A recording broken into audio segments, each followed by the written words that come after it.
So I get a lot of questions from all of you about the paste and why it is the color it is, why sometimes it'll crystallize or get chunky or be tacky on the skin, how paste is made to be soft, medium, firm, basically manufacturing questions. So I decided to go to my friend Mark Essay, who is the manufacturer of Sugar in the Nile, with Emily as well. And Mark really is the guy who has his hands on the recipe for them. And he's creating this paste and making sure that, the consistency and the quality is just right. So I thought, who better to ask than Mark about how the heck you make paste? And he's not going to reveal his secret recipes, but he is going to share with us why sugar behaves the way that it does. So enjoy this podcast. It really is an informative one. Listen all the way to the end because he's got all kinds of nuggets of information about why sugar does what it does. Enjoy.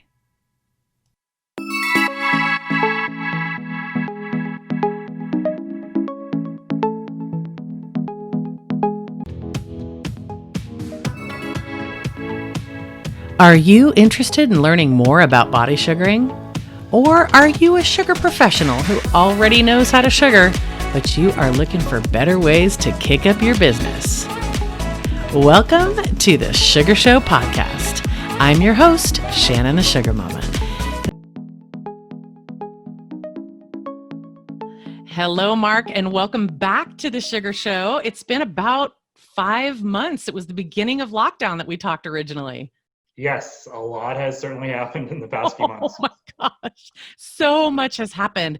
And the reason why I am chatting with you today is because you manufacture the paste. And let me tell you, I'm sure you get this a lot. Since we've brought on so many new students, I get so many questions about paste and why it does what it does. So I have you here today, Mark, to share with the sugar world why your paste acts the way it does, because you are the guy that physically makes it for Sugar of the Nile. Yes, I oversee all of our manufacturing, so yes, I see every single jar. So back in the day when you were like going through college and thinking about what you wanted to do with your life, did you ever think you would say, I'm going to make sugar paste for people to remove hair off of bodies? No, I certainly did not. It's been an interesting adventure and certainly something that has brought a lot to our family and our lives. But no, I would not have answered that a few years ago. Neither would I. If you'd have told me I'd be the sugar mama back in the day, I'd be like, what? Yeah. What does that even mean? But now we definitely know, and it's definitely been a game changer. So, okay, I've got some questions. Are you ready to be in the hot seat? Absolutely, yeah. Nothing to hide. Thanks for doing this for us. I really appreciate it. Okay, so we get a lot of questions about, well, actually, I have a funny story. So I get a lot of, because California has been closed probably the longest of all the states, I think. And I get a lot of my customers, my clients saying, Shannon, I'm so sorry, but I tried to do it myself and I will never, ever, ever do that again. But I had no choice. We were in lockdown. And I have so basically those folks are DIY recipe sugar as keywords in YouTube and feeling as though they can keep their costs down, they can just get by, or maybe they can see if they can do it themselves. So let's talk about the DIY chef that is in her kitchen trying to make sugar and why that isn't necessarily the best choice. Well, I mean, it's certainly an option and it certainly can work. And I have seen those YouTube videos as well, and it looks pretty easy. However, when you're working with all natural products, sugar, water, and lemon, it's a bit finicky. I mean, it's susceptible to different heats and humidities and different regions of the country for that matter. So anything can happen, and it's hard to make a consistent product. Right. So they've got their candy maker in, their candy thermometer inside the pot, and they're throwing their lemon sugar and water they got from the grocery store. And what are the elements in general that kind of go into making sugar? It's not just about, even just lemon sugar and water is such a big difference with the ingredients that you use in addition to how you cook it, right? Right. Absolutely. And the one thing I'll say without giving away our family secrets is that it's very susceptible to heat and humidity, and there's no magic recipe, like there's no putting the thermometer in at this temperature and so on and so on. You really have to understand the paste and watch the paste and watch it transform. And I mean, that's just something that comes with years of experience. I mean, you can make a quick batch on your stovetop that might get a service done for you that day, but most times not. Usually it's a hot, sticky mess, and you do bruising and leave sticky messes everywhere. But yeah, we encourage people who talk about, why can't I just do it myself, to try it? And usually they get their own answer. Sure, go ahead and try it. You'll be calling me in a week. And they always do, huh? Typically, it's not, usually it's not worth the time and effort, especially for the small amount of paste you're going to end up with. And for the most part, I've rarely seen someone who can make it at home for that product to be able to be used again at a later date. Whereas a professional product like ours or many of the other sugar companies out there, that jar is going to last repeatedly as long as you take care of it. And that's really critical for those of us that are sugaring, is making sure that we have a consistent product. First of all, we'll be insured by using a professional, consistent product and not doing it from our homes, which isn't necessarily the most sanitary way. But we're going to make sure that, we have that. Anytime I walk into my treatment room and open that jar, it's going to be consistent every time. So on Absolutely. that, Can I touch on that? Yeah, absolutely. I just want to say, yeah, in terms of efficiency, right? Because estheticians, they want to be efficient, right? The more efficient they are, the more services they can do, the more money that they can make. So if their paste is going to react the same way every time, they're not having to compensate and adjust and add a little bit of powder or whatever. They're not getting stuck. They're just in there, they're doing their job. And the second little thing that you said on there that I'd like to touch on is take the lid off the jar and use it, because a lot of people will leave the lid off of the jar all day long, and that is just leaving it wide open. There are no preservatives in there. It is susceptible to heat and humidity. So if your room has either of those things going on in it, that's all going into your jar while you leave it open all day, and that can change your paste. Okay, so we're going to go back to the recipe in just a minute, but I do want to jump off of that topic to why paste crystallizes. So sometimes I will get comments in the Love to Sugar community, in the Sugar Tribe, that say, hey, I've had this jar for only like 6 months. How come when I opened it, it's like almost like a sugar scrub? It's just got these chunky crystals in it. What kind of happens to sugar, and why would that be that sugar would crystallize? Absolutely. Well, I can tell you that we don't keep paste on our shelves for more than a year, and we guarantee it for a year unopened. What happens most times in that situation is exactly what I talked about. That sugar has been left in a warm and or humid environment, and it's had the opportunity to heat up and cool down and heat up and cool down, or moisture has gotten into the jar, and then they've closed it up. And if paste is left in a cool, dry environment, it will last. There are no preservatives. That's what I can't even stress enough. A quality paste will have no preservatives. There are no bonding agents in there. So it's susceptible, right? And people want a quality paste, like all natural sugar water lemon, because that's the stuff that they want on their skin. But you have to take care of it. You have to take care of it, and you have to keep it cool and dry. Otherwise, it's susceptible to the elements. Yes. So if you are someone who has been putting your jar in your towel warmer, this is exactly the environment that will cause trouble, because think about it, there's moisture in there. There's heat and moisture. And if you're cooling it up and warming it and there's moisture added, you're going to change the consistency of your paste, correct? Absolutely. Yep. Yeah. And so I get a lot of people that say, oh, I don't need a sugar warmer. I'll just put it in my towel cabbie. No, it's not going to last very long for you and stay consistent. So definitely not in the towel cabbie. And then some people say, oh, do I really need a warmer? Talk about warmers and how critical they are to paste consistency.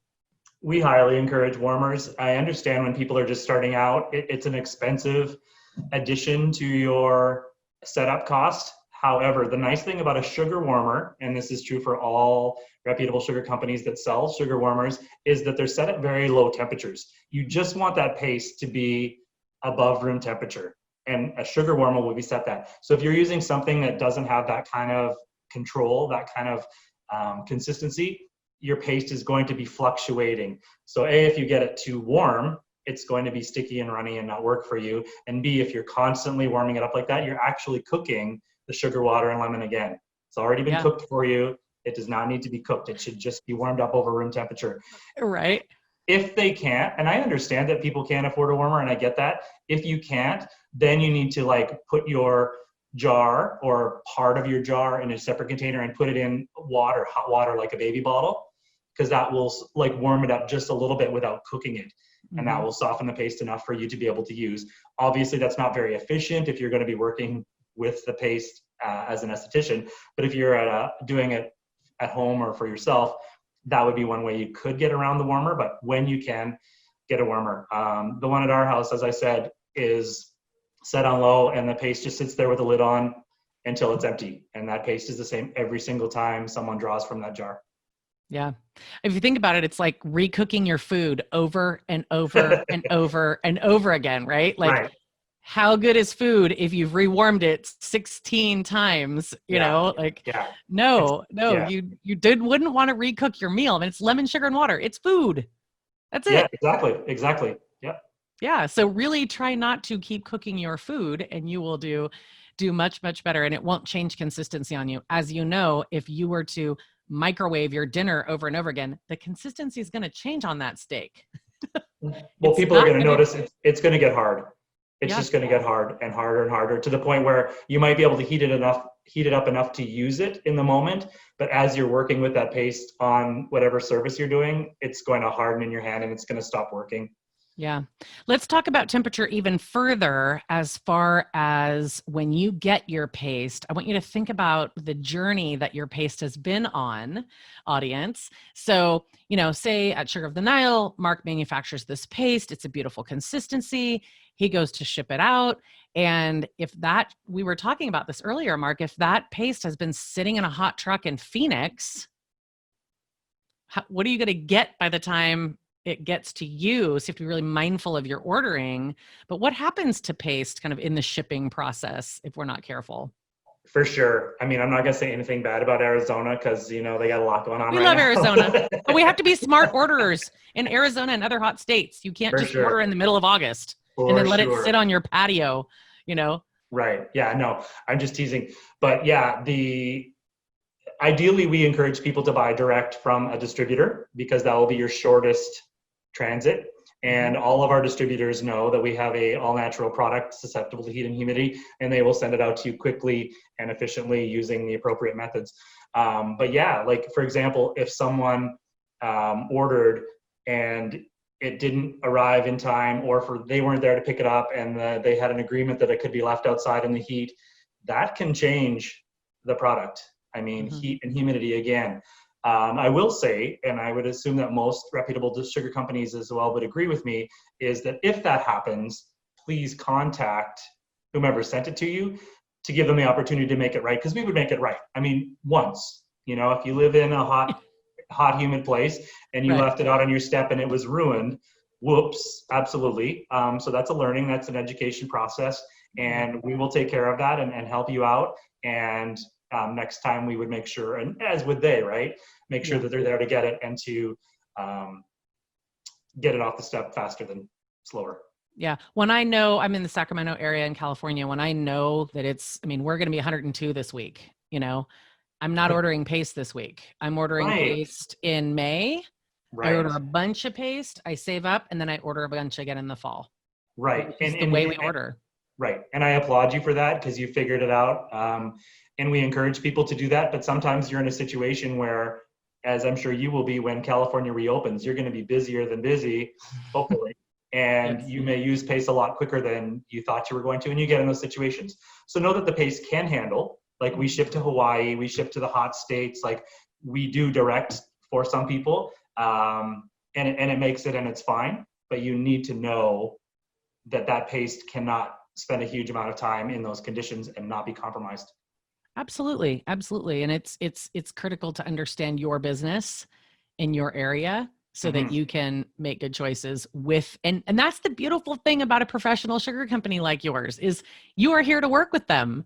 You know, you are there to make sure they have the most beautiful product. You don't want your product ruined on a truck, you know, that's sitting out on the deck for too long, you know? For sure. And the esthetician world and certainly the sugaring world is a very small community, Mm-hmm. right? So if the message gets out there that you have soft, sticky paste, that's going to be passed around. So then again, we say, contact us first to make it right. Um, just on a side note, you made me think about it when we were talking about the hot states. The absolute truth is the same for the cold states. You do not want to order paste in the Midwest when it's going to be minus 40 for that day and have it left, because freezing will do damage as well, right? It's not designed to be frozen. Yeah.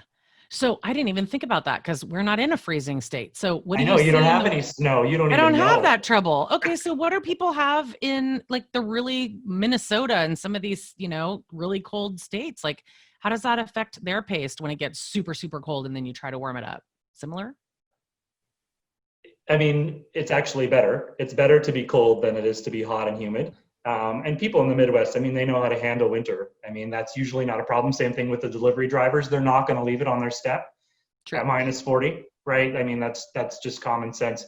But the paste can handle cold and dry, no problem. Freezing is Okay. another story, right? Because freezing with anything changes its consistency. I'm not saying it's not going to work, but when you thaw that paste out and put it in your warmer and stuff, you're going to need to really warm it up and stir it. And you'll have usable paste. It will not be what we sent you, but it Yeah. will be still usable. But ideally, like we're talking about, get it in the appropriate time, temperature, and it will last a really long Yeah. time. You know, you bring up a really good point where we do get, you know, people that I see in the outside of the community, mostly our community is very loving, but I will see people post things about like, oh, I tried this company, you know, and their sugar is too sticky or their sugar falls apart or their sugar came to me crystallized. And I think audience, what you need to understand is that it didn't necessarily leave the manufacturer that way. And there is a journey that your sweet little sugar jars take to get to you. So if you are having trouble with your sugar, do get in touch with the company that manufactured it for you, because it might be acting in a way that, you know, maybe you did get a bad batch from someone, you know, that's possible. I mean, I would imagine you had 100 different batches that you make. One or two might be a little different if the humidity is off 1% or, you know, something is just not clicking right. Or maybe you've even made it exactly the same and it just looks a little darker. Or maybe it just is a little stickier. It's a finicky product, like you said. You see For that? sure. For sure. I mean, don't judge a paste by its color. I mean, it should be an amber color. However, the heavier pastes like what we would call island or bikini, sometimes they go a tad darker just with there's less moisture in it. But try the paste. And what I always say is put your glove on and touch the paste. If you're concerned about it, touch the paste. If it's sticking to your glove and soupy, something's gone wrong. But if it's dry, then use it. It's probably fine. Do not go by color exclusively. Give it a go. And yeah, it's absolutely a finicky product that can adjust, as we said, with heat and humidity. Mm-hmm. So let's talk a little bit about the different kind of recipe shifts that might happen. So why would a paste be way light or way dark? What causes kind of that Sure. major color shift? Just shy of Sure. like putting food coloring in it, because I've seen that too. But with lemon, sugar, and water, and Yeah. a recipe that's the sugar manufacturers use, what makes a paste light versus dark usually? Typically the amount it's been cooked, right? So as I said, the jar that you just showed, which is the perfect amber color, I would say that almost all of our jars look exactly like that. And when you said, you know, one or two, something could go wrong, I look at every jar before it's capped. So if there's anything that is not perfect for our company, we remove that from production and pull it to the side. But having said that, the longer you cook something, the darker it gets. So the sugar is cooking. It is crystallizing a bit. You do want it to crystallize a bit. That's what makes the paste, right? It gives it the tacky type of consistency that you're looking for to sugar with it. So if you haven't cooked it enough, sometimes it will be a lighter color and will be a little bit soupy. But again, touch the paste and use the paste. Don't open the jar and go, oh my gosh, this is too light. I can't use it. No, that's not true. It's a finicky product, sugar, water, and lemon. Sometimes it doesn't quite go the norm. But typically, as I said, our company, we try to send out the same jar every time. Interesting. Mm-hmm. Okay. So what makes, I get this question a lot, what makes a paste dry? What would you consider a dry paste? Someone I mean, says, mhm. we have a dry paste. Right. So typically what's happening with the dry paste is it's not working as effectively as the esthetician want. It's not grabbing the hair. It's not doing its job. You're not able to do the hair removal. You're finding it's like picking up dead skin cells, and it's not doing its job. So the opposite of a hot and humid environment is an environment that's too dry. So what will happen is moisture will actually leave the jar. And again, if you're leaving your lid off all day long, right, that paste is going to dry out.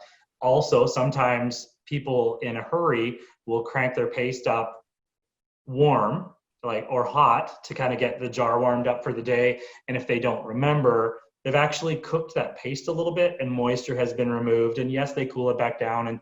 But however many times you do that, you're actually drying out your paste. So you're going to find that it's going to be less effective in your hand. Let's talk formulas. So a lot of companies have, let's just say, kind of a medium, a firm, and a soft, just for lack of a better term, right? Sure. Medium, firm, soft. What does a sugar company do to get a paste more firm or more soft? Because some companies have like medium soft, medium firm, soft, Yeah. right? What shift in general terms, because I know you're not going to give away your secret recipes, Colonel Sanders, um, but what is adjusted? Is it the ingredients? Is it the cooking time? Like, what kind of makes a paste firmer or softer? It's moisture. So it's the recipe. Interesting. Okay. Mhm. Okay, so let's talk about moisture for a minute then, because you'll Sure. see some folks that do training where they say add water to your paste, or in your case, sometimes you'll say you can add the mist from your pre and post line to the paste. What is happening when a sugaring practitioner adds moisture while the paste is in their hand? What's the benefit of that, and what is it actually doing? Okay, well, let me qualify that with saying we don't encourage that and we don't train with that. Okay. However, estheticians, especially seasoned sugarists, what they're doing in that situation is they're adding moisture to the paste. Okay, so the paste started out fine and it was working really well. And so possibly, and usually what the situation is in there, as I said, with a seasoned esthetician is she's picked up a lot of dead skin cells, right? Some clients come in with a little bit more dead skin cells and whatnot on their skin. So their paste is picking all of that up inside of it, which is what it's supposed to do. So an esthetician who's wanting to be efficient as well as cost effective may spray a little bit of water into the paste to increase its longevity. So I will qualify with saying, if you're not a seasoned sugarist, do not just spray water in there, because you're going to have a hot, sticky mess, especially if your client is warm or you're warm. And but that's what's happening there. They're wanting to use that same piece of paste that's just full of dead skin cells and still finish the job without having to go back to the jar, which costs them every time they dip in. And with a professional product, you're getting a large number of services per jar. So you want to maximize that to make and save the most money.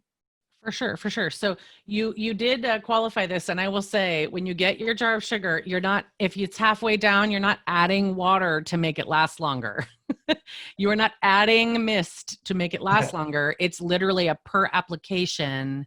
If you feel like it's a little bit dry and you just want to finish up, you just want to touch up, you can add a little bit of mist to get it to soften back up for you and continue the job. So excellent clarification there.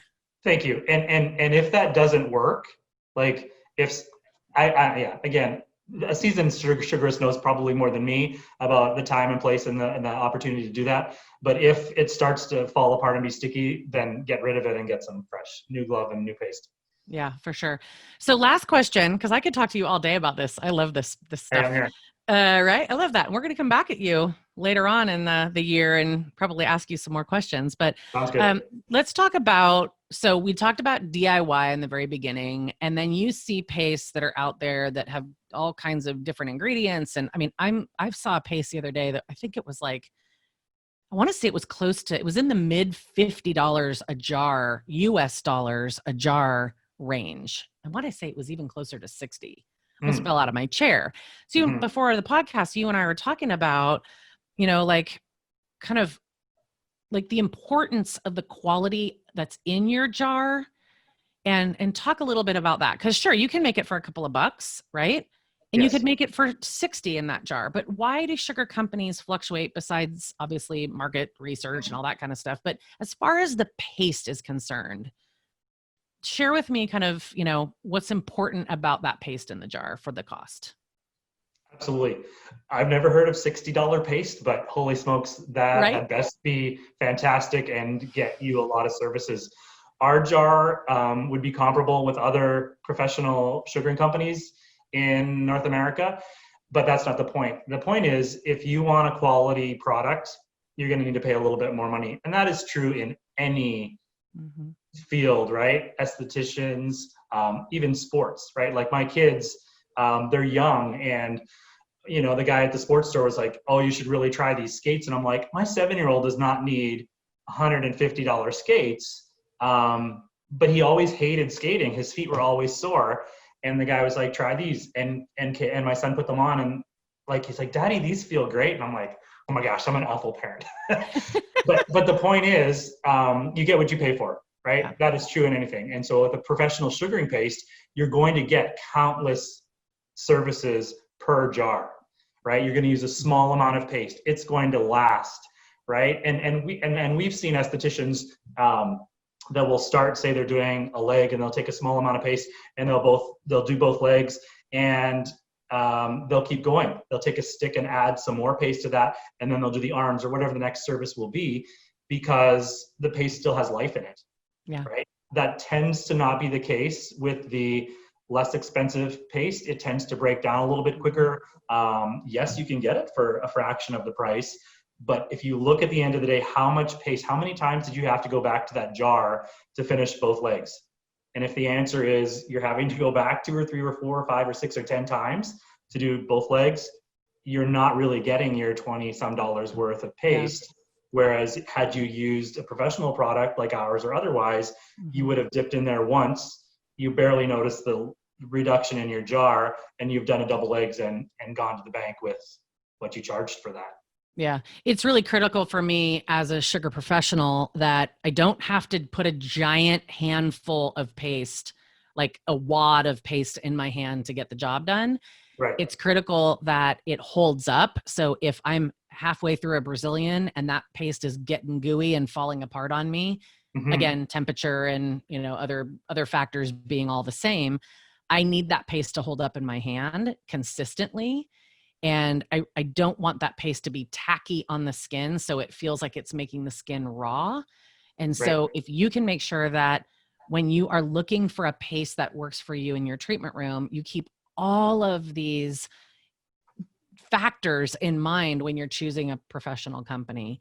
And, like Mark said, there's lots of reasons why your sugar is behaving the way it is. So work with your professional company. That's why they're here. You can talk to the distributors.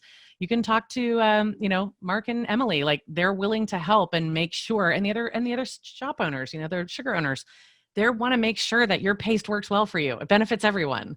So if you do have a paste that's crystallized, contact the company or ask yourself, have I left the jar open and I've been reheating it, or it's been in my, the trunk of my car for 6 months and I pull it out and wonder why it's not the same consistency. I get some paste that'll look funny, and it gets almost, like grainy, like gooey if I haven't used it long enough, or I happen to pop it in the back, fell in the back of my shelf or something and I didn't notice it. So please be mindful, audience, that there are so many factors that go into a paste. And, I hope that this podcast was helpful, because we just want you to make sure that you have the best experience possible. And Mark, thank you for being our guy. Absolutely. Anytime. And you can contact us directly at sugarthenile.com, and we can help you with your questions. The last thing I just wanted to mention, though, is that we have been around since 2002, and we have clients that have been with us since 2002, right? So customer service is so huge. And in the aesthetic world, it's really important that we take care of each other, and people will keep coming back. It's the sugar movement, my friend. We're all here to help each other and make sure that we keep this sugar movement flowing, because it is flowing, and I'm excited that you're a part of it with me. Awesome. Thank you so much for having me today. All right. Have a great day, Sugar World, and we look forward to seeing you on the next episode. Thanks for listening to today's podcast.